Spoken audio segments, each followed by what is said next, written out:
नमस्कार दोस्तों, आप सबका स्वागत है एक बार फिर से एस्ट्रो गुरु चैनल पर। मैं आप सभी के लिए आज एक और टैरो सेशन लेकर आया हूं और आज जो विषय है वो है 9 देवियों में से चतुर्थ देवी कूष्मांडा देवी की।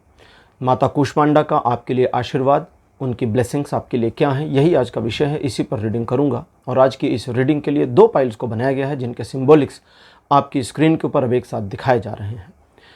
मेहंदी पाइल नंबर 1 और चुनरी पाइल नंबर 2, ये दोनों सिंबॉलिक्स आपकी स्क्रीन पर हैं। जो ज़्यादा अच्छा लगे उसे अपनी पाइल मानिए और अकॉर्डिंगली आज की रीडिंग को देखिए, ये आपके साथ रेजोनेट करेगी।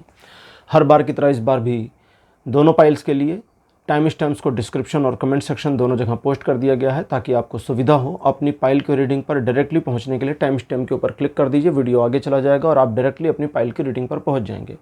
जो लोग मुझसे आज पहली बार जुड़े हैं उनका मैं एस्ट्रो गुरु चैनल पर बहुत बहुत स्वागत करता हूं। आप सभी इस चैनल को सब्सक्राइब जरूर करिए, बेल आइकन को भी प्रेस करिए, क्योंकि जब आप बेल आइकन प्रेस करते हैं तो नए वीडियोस की नोटिफिकेशन आपके फ़ोन पर आनी शुरू हो जाती है। और मेरे रेगुलर व्यूवर्स और सब्सक्राइबर्स, आप सभी के सहयोग और प्यार के लिए बहुत बहुत आभार।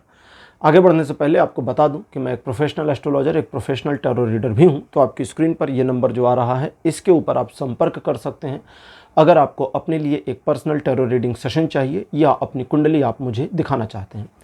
ये व्हाट्सअप नंबर है तो इस पर आपको कॉल नहीं करना है, इस पर मैसेज करिए। मैसेज के थ्रू सारी इन्फॉर्मेशन मेरी टीम मेंबर आपको प्रोवाइड करेगी और आपकी हेल्प करेगी मेरे साथ आपके सेशन को बुक करने में। तो चलिए आज की रीडिंग को शुरू करते हैं और आपकी पाइल में मिलते हैं।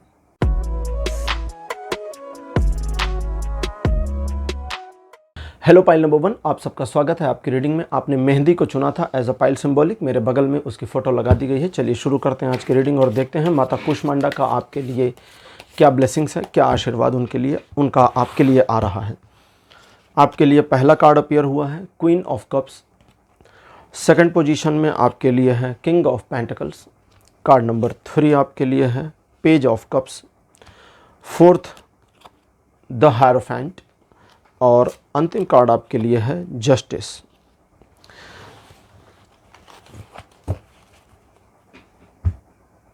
आज का विषय है माता कूष्मांडा का आपके लिए आशीर्वाद, उनकी ब्लेसिंग्स सीधी सीधी आपके ऊपर दिखती हैं। यानी एक तरीके से आपके जीवन को काफ़ी कुछ संतुलित बनाए रखने में उनका एक तरह से आप कहें योगदान है, या ये कहें कि उनकी ब्लेसिंग्स आपके साथ इंटरकनेक्टेड हैं। और आपके जीवन में कई सारे मामले, जैसे आप थोड़ा पास्ट को भी देखें तो कई सारी सिचुएशंस जो डिस्टर्बिंग थी, जहाँ पर कुछ नुकसान वगैरह हुआ, उनको उन्होंने रीएडजस्ट किया और एक तरीके से चीज़ों को आपके जीवन में पटरी पर लाने का भी कार्य किया। आपके जीवन में उनकी जो ब्लेसिंग है वो किसी महिला फिगर के रूप में आपके साथ लाइफ में कनेक्टेड है, जो आपकी माता, दादी या कोई ऐसी बड़ी उम्र की महिला जिसे आप माता तुल्य मान सकें, उनके रूप में आपके साथ कनेक्टेड है।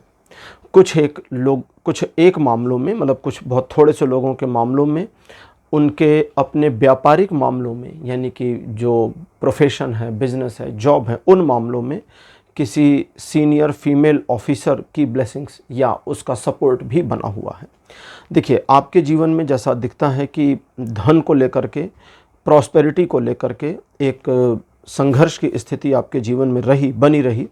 कुछ एक मामले ऐसे भी जहां पर आपने सिचुएशन को डिले किया, पेंडिंग कर दिया या पोस्टपोन कर दिया। अभी प्रेजेंट में आपके जीवन में जो चल रहा है उसमें ऐसा दिखता है कि आप कुछ करना चाहते हैं, कुछ ठान रहे हैं, कुछ एक प्लान ऐसा है जिस पर काम करना है। तो आपको बता दें कि यहाँ देवी की ब्लेसिंग्स आपके साथ इंटरकनेक्ट हो रही हैं और आने वाले लगभग 1 साल में ये जो रीडिंग है ये जनरल और टाइमलेस रीडिंग है। भले ये 9 देवियों के ऊपर की जा रही है लेकिन ये टाइमलेस रहेगी। और जब से आप इस रीडिंग को देख रहे हैं पहली बार, वहाँ से टाइमलाइन कैलकुलेट कर सकते हैं। तो यहाँ से 1 साल के भीतर किसी बहुत मुश्किल कार्य को अगर आप करना चाहते हैं या किसी बहुत मुश्किल मामले को मैनेज करके अपने फेवर में लाना चाहते हैं तो उसमें देवी की कृपा से आपको सफलता मिल जाएगी, ज़रूर मिल जाएगी। बस आपको अपने ईगो को थोड़ा सा कंट्रोल करके रखना होगा। अगर आप ईगोइस्ट नहीं होते तो चीज़ें अच्छी बेहतर होंगी और आपके जीवन में संतुलन की कमी आपको नहीं होने पाएगी। आज की ओरेकल डेक लेते हैं, ओरेकल योगिक पाथ आपके लिए, और देखते हैं ओरेकल डेक से क्या इन्फॉर्मेशन आती है ताकि डिटेल्ड इन्फॉर्मेशन मैं आपको आगे की प्रोवाइड कर सकूं। पहला कार्ड आपके लिए है तपस। कार्ड नंबर 2 आपके लिए है ललिता त्रिपुर सुंदरी। 3rd नंबर पर आपके लिए है भगवान शिव, उनका नटराज स्वरूप। 4th नंबर पर आपके लिए है तेजस। और अंतिम कार्ड आपके लिए अपीयर श्री भगवान कृष्ण। देवी की ओर से आपके लिए एक सजेशन भी आया है जो आपको करना है, जिससे आपके जीवन में 3 तरह के इम्प्लीमेंट होंगे। एक, प्रॉस्पेरिटी बढ़ेगी। दूसरा, आपका जीवन एक ऐसी दिशा में बढ़ना शुरू हो जाएगा जिसे आप कहेंगे अब हम ऑन द ट्रैक हैं। और तीसरा, शांति, यानी कि एक पीस आपको मिलेगा जिसे हम सुकून कह सकते हैं। आप अपने जीवन में बहुत कुछ ऐसा कर चुके हैं जिसे अगर आज देखें तो आप कह सकते हैं कि हमने बहुत कुछ किया है, बहुत कुछ बनाने की कोशिश करी है, लेकिन कुछ कुछ मामलों में थोड़ी डिस्टर्बेंस रही और नकारात्मकता आई। तो ललिता त्रिपुर सुंदरी यानी कि देवी का ही स्वरूप है वे, उनका जो कहना है, उनका जो ब्लेसिंग्स और सजेशंस और आशीर्वाद आता है, अकॉर्डिंग टू दैट चीज़ें आपके जीवन में ऑन द ट्रैक रखी गई हैं, रखी जा रही हैं। आपको बस सिचुएशन को ऑन द ट्रैक रखते हुए एक लयबद्धता में जुड़ना है, और जब आप लयबद्ध हो जाएंगे तो चीज़ें स्वतः संचालित होती चली जाएंगी। ठीक है, जैसा कि भगवान श्री कृष्ण गीता में कहते हैं कि निमित्त मात्र बन जाओ। निमित्त यानी कि मीडियम बन जाओ। ईश्वर के कार्य तो होने ही हैं और होकर ही रहेंगे, क्योंकि ईश्वर के कार्यों को कोई रोक नहीं सकता। इसलिए चूंकि ये तुम्हारे द्वारा होने वाले हैं, इसलिए तुम्हें निमित्त बनना है, यानी कि मीडियम बन जाना है। अब इस मीडियम बनने का अर्थ है कि जो भी आप करते हैं वो ईश्वर को सौंप दें, यानी आप माने कि उनकी कृपा से हो रहा है, उनकी प्रेरणा से हो रहा है और उनके आशीर्वाद से हो रहा है। तो यहाँ आपको अपने को रिदम में लाना है। आपके लिए एक सजेशन आया हुआ है देवी की ओर से, और वो ये कि आप अपने दिन का कुछ हिस्सा, मोस्टली सुबह का समय, अगर ये कार्य आप सुबह 9 बजे से पहले कर पाते हैं तो बहुत अच्छा है। दिन का कुछ हिस्सा निकालें, आंखें बंद करें, चुपचाप 10 मिनट, 15 मिनट या 20 मिनट के लिए आंखें बंद करके बैठ जाएं और महसूस करें कि आप इस बहुत बड़े ब्रह्मांड का एक हिस्सा हैं, एक ऐसा पार्ट है जिसे हम अभिन्न अंग कहते हैं। ठीक है, यानी अटूट हिस्सा है ब्रह्मांड के। आप अटूट हिस्से हैं। इस 2024 में आप जीवन जी रहे हैं। इस पूरी सृष्टि में आपके इस जन्म को इसी समय में, यानी आपका ये जो बर्थ है, ये इस समय काल में होना ही था।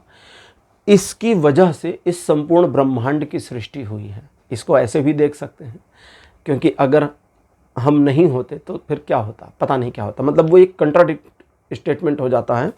तो पॉजिटिव स्टेटमेंट ये है जिसे कई बार समझाने के लिए ज्ञानी, महाज्ञानी लोग, गुरु लोग बड़े बड़े यूज़ करते हैं। मैंने भी कहीं सुना है, वहीं से बोल रहा हूँ, मेरा वक्तव्य नहीं है, कि तुम्हें इस समय खंड में होना ही था इसलिए तुम हो, और चूंकि तुम्हें होना ही था इसलिए पूरी सृष्टि को इस समय खंड तक आना ही पड़ा।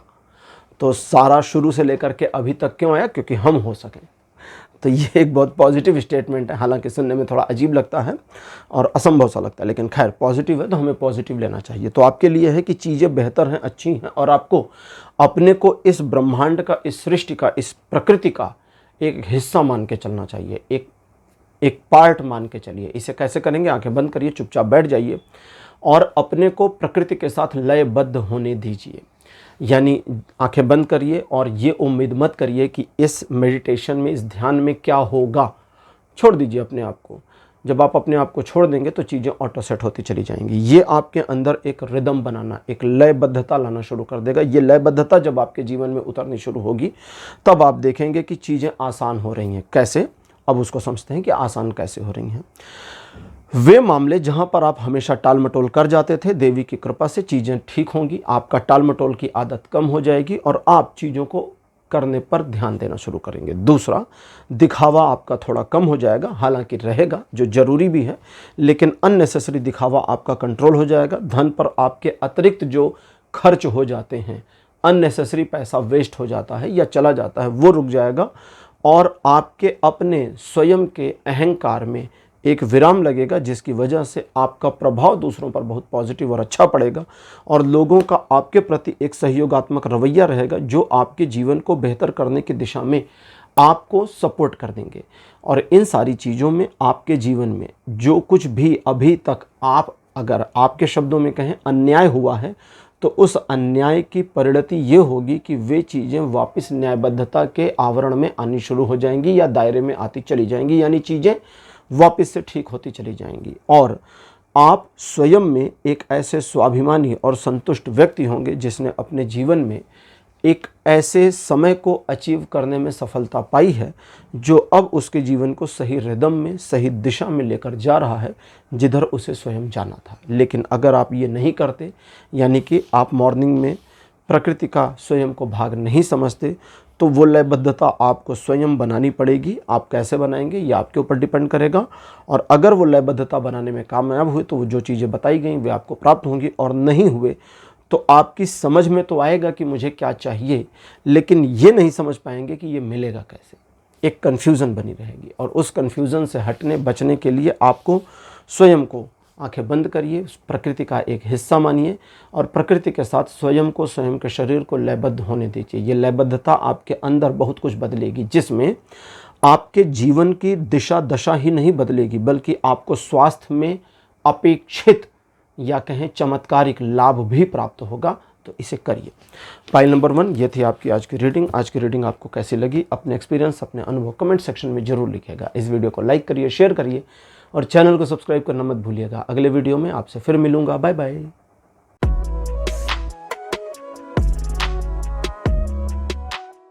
हेलो पाइल नंबर 2, आप सबका स्वागत है। आपके रीडिंग में आपने चुनरी को चुना था एज अ पाइल सिंबॉलिक। मेरे बगल में उसकी फोटो लगा दी गई है। चलिए आज की रीडिंग को शुरू करते हैं और देखते हैं कि आपके लिए माता कुष्मांडा का क्या आशीर्वाद है और उनकी ब्लेसिंग्स आपके लिए किस प्रकार से आ रही हैं। पहला कार्ड आपके लिए अपीयर हुआ है द चैरियट। सेकंड नंबर पर आपके लिए कार्ड आ रहा है night of pentacles. Card number 3 आपके लिए है द टावर। फोर्थ नंबर पर आपके लिए है 2 ऑफ वॉन्ड्स और अंतिम कार्ड आपके लिए है 10 ऑफ सॉर्ड्स। आपके जीवन में आपको एक ऐसी स्थिति का सामना करना ही पड़ा है जिस स्थिति से आप स्वयं को बाहर रखना चाहते हैं। वर्तमान में ऐसा दिखता है कि आप अपने जीवन में 2 मामलों को एक साथ मैनेज कर रहे हैं और उन दोनों को मैनेज करने में अच्छे से कामयाब हो रहे हैं, लेकिन आपका भय भी दिखता है। पास्ट में हुए नुकसान या नकारात्मकता के ऊपर आपका जो अपना रुझान दिखता है, नकारात्मक रुझान, वो सही दिखता है। आपको एक धोखा मिल जाए या मिलने की उम्मीद जो आप करते हैं, या आपको ऐसा लगता है कि भविष्य में मेरे साथ धोखा हो सकता है या किसी स्पेसिफिक मामले में मुझे धोखा प्राप्त हो सकता है, तो आपका लगना सही है, आपको ये धोखा मिल सकता है। तो आपको थोड़ा सा अपने आप को मैनेज करना होगा। आज का हमारा विषय है देवी कुष्मांडा का आपके लिए आशीर्वाद।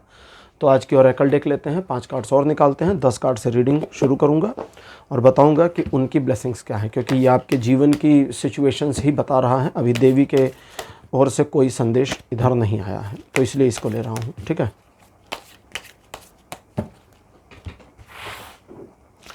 कार्ड नंबर 1 आपके लिए है माता छिन्नमस्ता। सेकंड पोजीशन पर आपके लिए है आसन। कार्ड नंबर 3 आपके लिए माता दुर्गा। फोर्थ पोजीशन पर आपके लिए है अहिंसा और अंतिम कार्ड आपके लिए है ध्यान।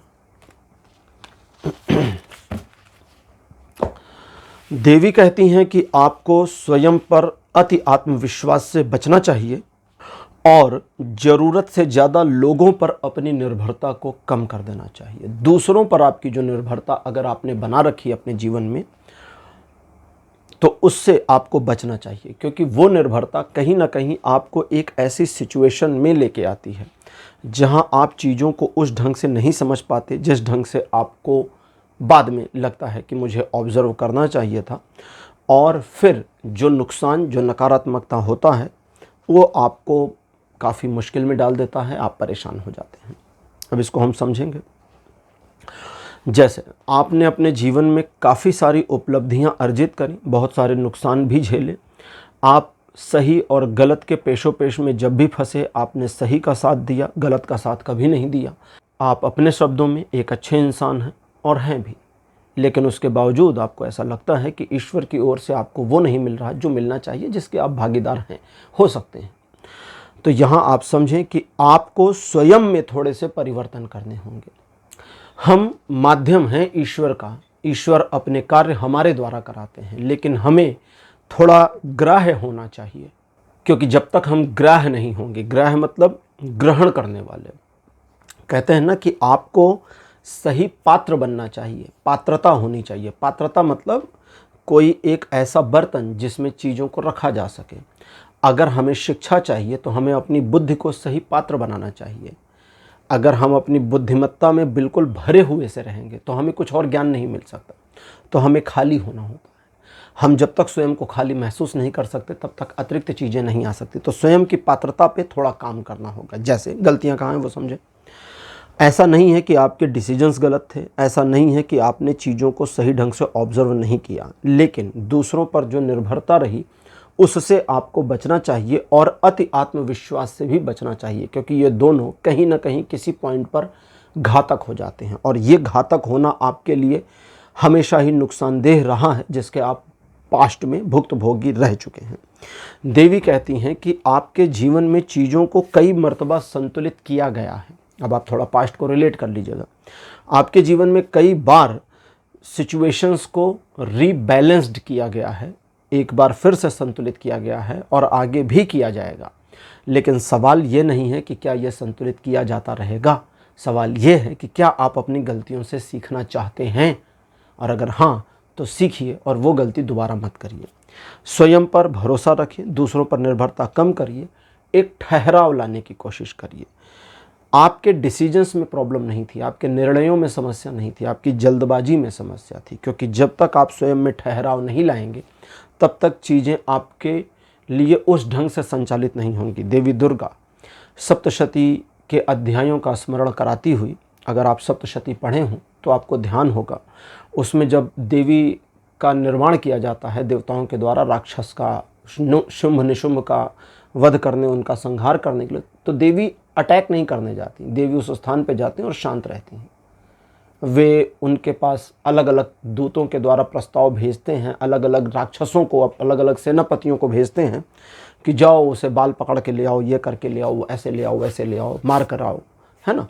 और देवी वहीं पर एक ही स्थान पे रहती हैं और वहाँ पर सभी का संहार करती जाती हैं। अंत में शुंभ निशुंभ स्वयं आते हैं और देवी उनका भी संहार करती हैं। तो ठहराव बहुत ज़रूरी है, ठहराव बहुत आवश्यक है। ठहराव क्यों आवश्यक है? क्योंकि आपकी जल्दबाजी ने आपको स्वयं में सिर्फ मानसिक प्रताड़ना के अलावा कुछ नहीं दिया। जितनी बार, जितने सिचुएशंस में आप जल्दबाजी करते हैं, जल्दबाजी में निर्णय लेते हैं, चीज़ें खराब होती हैं, आप उनको फिर सही करते हैं, चीज़ें फिर गड़बड़ होती हैं, उतनी बार मन से, दिमाग से आप स्वयं में बहुत प्रताड़ित रहते हैं। इसे हिंसा कहेंगे, मानसिक हिंसा। स्वयं के प्रति अहिंसा के भाव में आना है। इसमें कैसे आएंगे? देवी आपसे चाहती हैं कि सबसे पहले आप अपने आप में एक परिवर्तन ये लेकर के आवें कि आप स्वयं पर दृष्टि रखेंगे। स्वयं पर दृष्टि रखना कैसे होता है? आपको ये कठिन कार्य है, तो आपको थोड़ा थोड़ा इसका मैं प्रयास करना बता देता हूँ। और जब आप इसको शुरू करेंगे तो जैसा मैं बता रहा हूँ इसको ऐसे शुरू करिए। बाकी की गाइडेंस आपके मन में, आपके हृदय में देवी द्वारा प्रस्थापित की जाएगी। स्वयं को साक्षी मानो, ठीक है। ये बहुत पुराने उपनिषद के वचन हैं। उपनिषद कहते हैं स्वयं को साक्षी मानो। स्वयं को साक्षी मानो, ये वचन विज्ञान भैरव तंत्र में भी आया हुआ है। साक्षी का मतलब होता है वह व्यक्ति जो रुका है और देख रहा है। जैसे आप सिनेमा हॉल में जाते हैं फिल्म देखने के लिए, वहाँ चेयर पे बैठ जाते हैं और फिर फिल्म देखते हैं, तो आप रुके हुए हैं, पूरी फिल्म चल रही होती है, बहुत कुछ घूम रहा होता है, बहुत इमोशंस, म्यूजिक और लाइटिंग्स वगैरह बहुत कुछ परिवर्तित हो जाती है, लेकिन आप चुपचाप बैठे रहते हैं। क्यों? क्योंकि हम साक्षी हैं, हम सिर्फ दृष्टा हैं, देख रहे हैं। तो वे कहती हैं स्वयं के ही जीवन को दृष्टा की भांति देखो। अगर आप स्वयं के जीवन को दृष्टा की भांति देखें, देखिए ये हर समय नहीं हो पाएगा, 24/7 हम स्वयं का दृष्टा नहीं हो सकते। इसके लिए आपको दिन के कुछ हिस्से को निकालना होगा। सबसे बेहतर होगा कि आप समय को निर्धारित करें, इतने बजे से इतने बजे तक, ये 15 मिनट, ये 20 मिनट ऐसे निकालिए, शांत बैठ जाइए और स्वयं के जीवन पर दृष्टि डालिए किसी तीसरे के रूप में, ठीक है। एक वीडियो का लिंक नीचे दे रहा हूँ, ठीक, जिसका नाम है कृष्ण और सन्यासी। भगवान कृष्ण के जब बाल काल में थे तो एक घटना घटी थी जिसमें एक सन्यासी आया था। बहुत शॉर्ट में समझाता हूँ, डिटेल में वहाँ देखिए था। और कुछ इंसिडेंट ऐसा हो गया कि महिलाएं उसको भोजन नहीं करा पाई। वो 3 दिन से खाना नहीं खाया था, भूखा था। फिर महिलाएं किसी तरह पहुंची, कृष्ण ने रास्ता बताया, पहुंच गई और उसको भोजन कराया। तो आने की चाबी कृष्ण ने दे दी थी। उसके भोजन कर लेने के उपरांत जब ये महिलाएं जाने को मुड़ी तो जिस मार्ग से आई थी वो मार्ग बंद हो गया था, ख़त्म हो गया था, रास्ता बंद, जाने का मार्ग बचा नहीं था। मैं स्पॉइलर नहीं दे रहा हूँ, ठीक है, नहीं तो वो गड़बड़ हो जाएगा, फिर आपको आनंद नहीं आएगा उस कथा में सुनने में। तो वो मार्ग बंद हो गया। तो सन्यासी ने देखा कि चिंतित है, पूछा क्या हुआ माता? तो उन्होंने कहा आने की चाबी लेकर आए थे, जाने की नहीं, अब फंस गए हम। तो सन्यासी ने कहा जिस चाबी से आने का द्वार खुला था उसी से जाने का खुलेगा। उन्होंने कहा असंभव, ये तो पॉसिबल ही नहीं, क्योंकि तुमने खाना खा लिया। तुम नहीं खाए होते भोजन तो द्वार खुल जाता, चाबी लग सकती थी, लेकिन तुमने खा लिया, अब चाबी नहीं लगेगी। तो कभी कभी चीज़ें विलग ढंग से होती हैं, डिफरेंट एंगल पर मूव कर जाती हैं। आपके लिए स्वयं के साथ बैठना, उस सन्यासी का मामला क्या था? वो स्वयं के प्रति दृष्टा था। महिलाओं ने देखा वो भोजन कर रहा है, सन्यासी ने भी देखा कि उसका शरीर भोजन कर रहा है।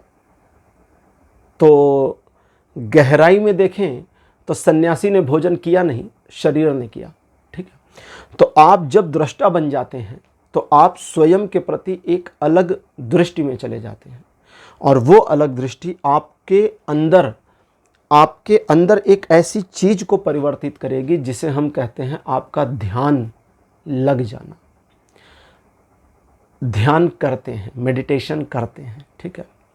स्वामी विवेकानंद से किसी ने एक बार पूछा था कि क्या मेडिटेशन, यूएस में पूछा था कि क्या मेडिटेशन करने के लिए बिल्कुल शांत वातावरण चाहिए, क्योंकि हमने तो सुना है आपके यहाँ योगी हिमालय पर चले जाते हैं। तो उन्होंने कहा कि शुरुआत के लिए ज़रूर, स्टार्टिंग करने के लिए आपको ज़रूर एक शांत वातावरण की आवश्यकता है, क्योंकि अभी आप सधे नहीं हैं, आपने साधा नहीं है, अभी शुरुआत की जा रही है। तो उसके लिए बिल्कुल शांत वातावरण चाहिए। तो हिमालय सूटेबल होगा, या एक शांत कमरा भी चल जाएगा। लेकिन जब एक बार चीज़ें सध गईं तो हिमालय का शांत वातावरण हो या किसी मार्केट का शोर, फर्क नहीं पड़ता सन्यासी को, क्योंकि वो स्थिर हो गया स्वयं में। तो स्वयं में जब स्थिर हो जाता है कोई, ठीक है, तो ध्यान घटित होता है। ध्यान करते हैं, आपने सुना होगा ना कि हम क्या कर रहे हैं, मेडिटेशन कर रहे हैं, ध्यान कर रहे हैं, ठीक। खाना बना रहे हैं, बनने के बाद कोई कहता है खाना बना रहे हैं, नहीं कहता ना, कहते खाना बन गया, ठीक। सूर्य उग रहा है, यानी कि अभी क्षितिज से निकल रहा है। एक बार जब बाहर आ गया, पूरा राउंड सूर्य का घेरा दिख गया, फिर क्या कहते हैं, सूर्य उदित हो गया। हो गया, अब उदित नहीं हो रहा, अब तो हो गया। तो ध्यान जब तक घटित नहीं हुआ तब तक करते हैं, तब तक कर रहे हैं, कोशिश कर रहे हैं। और जिस दिन ध्यान घटित हो जाएगा, करने की आवश्यकता नहीं रहेगी, फिर ध्यान में ही रहेंगे, वो 24/7 चल जाता है।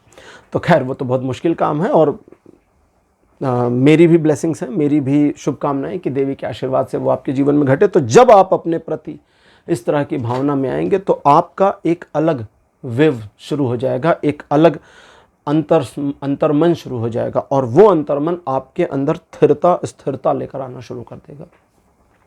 वो स्थिरता और स्थिरता क्यों जरूरी है उसको समझें, क्योंकि आपने देखा होगा कि भले आप किसी मामले में फेल हो गए, लेकिन आपकी योजनाएं सही थी, आपकी प्लानिंग सही थी, और उस तरह की प्लानिंग पर अगर सही तरह से काम किया जाए तो सफलता मिल सकती थी।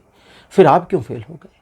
योजना सही है, योजना पर काम करें तो सफलता भी मिल जाएगी, फिर भी आप फेल क्यों? क्योंकि कहीं ना कहीं आपकी अपने ऊपर डिपेंडेंसी उस लेवल पर नहीं रही, वो स्थायित्व, वो स्थिरता नहीं रही। तो देवी चाहती हैं कि वो स्थिरता आपके भीतर आए, और उस स्थिरता को आप महसूस करें, समझें, और उस स्थिरता को इस्तेमाल करें, और तब आपके जीवन में वो घटित होगा जो आपको रात्रि से नई सुबह की ओर ले जाएगा। और जब भी रात्रि से सुबह होती है तो दिन और सुहाना हो जाता है। तो पाइल नंबर 2 आपके लिए रीडिंग यहीं कंप्लीट। आज की रीडिंग आपको कैसी लगी, अपने एक्सपीरियंस, अपने अनुभव कमेंट सेक्शन में ज़रूर लिखिएगा। इस वीडियो को लाइक करिए, शेयर करिए और चैनल को सब्सक्राइब करना मत भूलिएगा। अगले वीडियो में आपसे फिर मिलूँगा। Bye bye.